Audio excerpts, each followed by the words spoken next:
But yeah, I wanted to start with some news. So last week we went deep with Mick Lynch, spokesperson for the RMT workers who are on strike in the UK, and we just want to check in with we saw what the UK press did to say Jeremy Corbyn's popularity over time. Let's just check in with how Mick is doing, and it's good news, folks. We're gonna do a little bit of good news tonight because I know there's plenty of bad news to go around with what the Supreme Court is doing. That old relic of like Virginia plantation masters. But let's do a little bit of good news tonight. So first, we'll just do add another to the highlight reel. This is Mick, and it's on a show. It's a very British name. Let's see if I can remind myself what the name of the show is. Peston. Peston is as a person who's been to the UK, that's very British. Peston. So it's a show called Peston, and this is a really good exchange. I thought I'd share with y'all. Mick, if I could just finish for a second. You've lost 20% of the passengers on the railway since COVID. I haven't lost them. That's not the fault of you and the railway. But we need to encourage those people. Trains all through that period. We need to encourage those people back. The worst way in which you can do that is by alienating your customers, by going on strike and making their lives much more difficult. The worst way you could do it is insist that the fares go up by RPI, ripping off the commuters, but you won't give the workers RPI. The fares go up by RPI every year, the retail price index. That's the government regulations. Last year, profits were made by the train operators. £500 million out of that subsidy you gave went to those companies. First Group and Go Ahead, who we're negotiating with, are both subject to takeovers from private equity companies. They're going to be worth billions because they know that you're going to keep siphoning money from the public purse into private sector operators, just as you're doing in health, what's education, actually happened in the last 2 years is, in effect, a large swathe of the rails have been nationalised. I've got to bring in so the idea that this is siphoning profits to the private First sector Group made is ridiculous. £100 million profit. And Nick, I mean, this is all. Yeah, and it's always funny. We talked a little bit about this last week, the language of false social justice that you'll get from these types, where it's like, oh, we're trying to encourage people to take the train is all, and the one way we know how to do it is screwing over the workers. That it's always funny, like when guys like that decide, like, oh, we're going to be train enthusiasts. It's never. I mean, what I would think would be to just get a workforce that feels well compensated fairly for the amount of work they're doing for your rail system. But the important thing is all of these folks that are just concern trolling, this is what this is about. You're gonna make people hate trains, guys. They're trying to speak that into existence. They don't actually give a shit. They actually want that. They do give a shit, but they want that to happen. But is it happening is the important thing. And, well, indications are no. So our pal of the show who's been on, we should get him on again soon, Ronan Burtonshaw, has this poll from Opium Polls. Do you support or oppose the strikes? Started off 42% looks like opposed, 41% supported. That dipped on to Thursday. This is from last week, I assume. That dipped by midweek Thursday, 43% opposed, 38% support. And now it's 45% support and 37% oppose. And just to dig into a little bit deeper, there's this piece in the Independent, I believe. Yeah, it's Independent.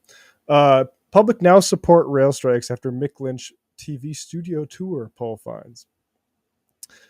Public opinion has shifted dramatically in support of rail strikes by the RMT trade union, a new polls found. Pollsters' Opinium found 45%, we just went through that, 45% of the public now say they support the stoppages, with 37% opposed. The shift in views by a net 12 points comes after RMT General Secretary Mick Lynch took to television and radio studios last week to make his union's case to the public. Oh no, where did my... his frank and direct appearances won plaudits. Let me make this a little bit bigger. One plaudits from across the political spectrum and social media, though it was at time unclear whether the polls could shift.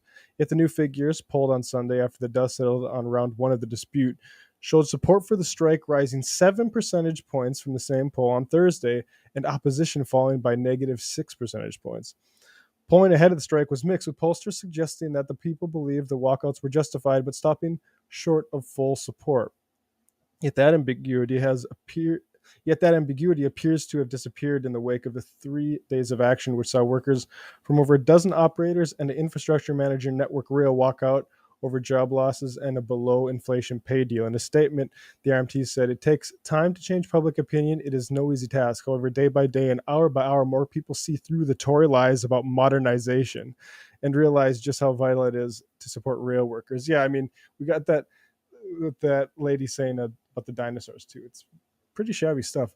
The government was widely criticized for refusing to intervene ahead of the strike, failing to sit down with unions and employers to strike out a deal. The RMT has said more strikes could take place if the dispute is not resolved, but since the stoppages, Transport Secretary Grant, but sorry, getting ahead of myself.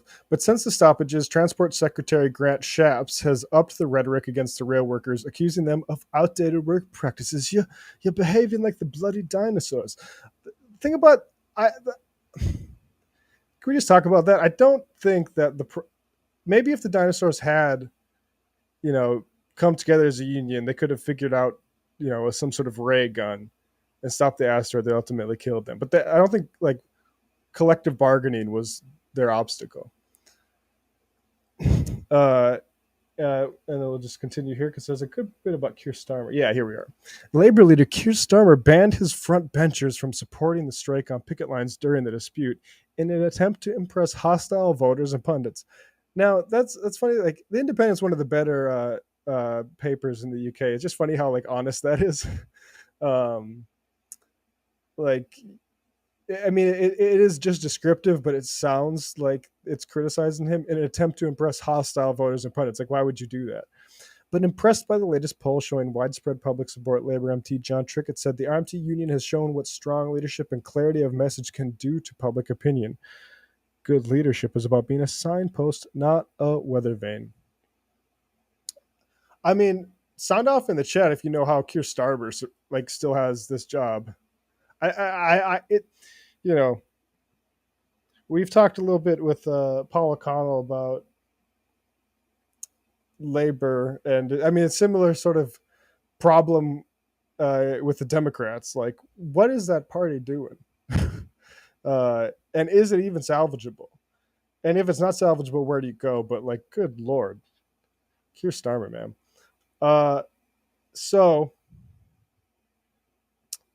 you know, we have our own worker. I think one of the more inspiring interviews, I might say that. I don't know if I say that a lot. Morgan Levy, Starbucks Workers United, 45th and Lamar in Austin.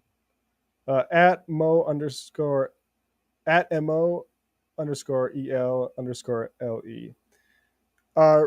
I found it really inspiring to hear her talk about the process of all of a sudden your workers are talking about unionizing. One worker takes a little initiative, and all of a sudden this conversation. I was a barista, Minnesota or Moorhead, Minnesota, Caribou Coffee in college, and it's funny because it's like I was simultaneously becoming politically aware and more turned on, and I like was consciously becoming pro-union, but it never occurred to me that I should be doing that for the actual job that was, you know, putting me through college.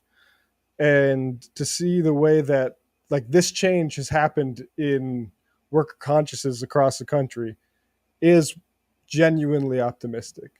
And I'm not a person that thinks like left-wing media is going to be like, for TMBS, we used to have like a internal slogan. I don't know if we were in public with it, but it's like the vanguard of the new left. And I always felt uncomfortable with vanguard. No offense to the vanguard boys. But like, I think the vanguard is people who are unionizing their workplaces. It's Chris Smalls. It's these folks. And what we do here should be to defend them and to give them as much space as they can in an extremely hostile media environment.